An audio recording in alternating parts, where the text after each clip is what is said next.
3 choses que j'ai appris grâce à ma personne spécifique. La première chose que j'ai découverte grâce à cette relation et qui m'a permise en fait de passer à une étape supérieure dans ma vie, c'est que j'avais encore des choses du passé, de mon enfance en fait, qui me bloquaient, comme par exemple des croyances, des peurs, des traumatismes en fait que j'avais vécu et que je traînais encore dans mes relations. Ensuite, la deuxième chose, c'est que ça m'a fait prendre conscience que je jouais un rôle dans mes relations et que je n'étais pas moi-même, que je n'étais pas authentique, que j'avais ce masque justement de soi-disant la femme fatale, etc.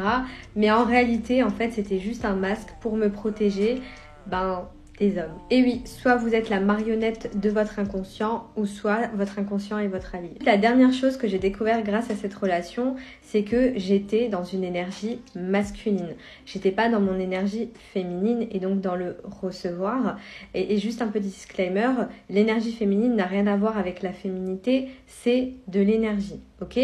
Donc, quand j'étais dans cette relation-là, je me suis rendu compte que j'avais un besoin de contrôle sur la relation, sur lui. Et donc forcément, t'es plus dans le calcul, t'es plus dans la tête que dans le corps, dans ton cœur en fait. Je vous donne un exemple. Il suffisait que cette personne fasse quelque chose pour me faire plaisir, comme cuisiner pour moi, parce que la personne aime cuisiner.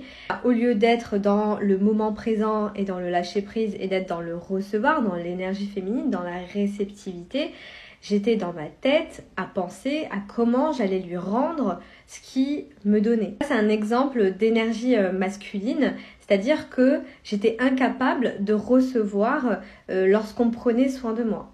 Avec le recul, j'ai découvert que c'était une peur que j'avais qui pense que je profite de lui, que je profite de sa gentillesse et voilà.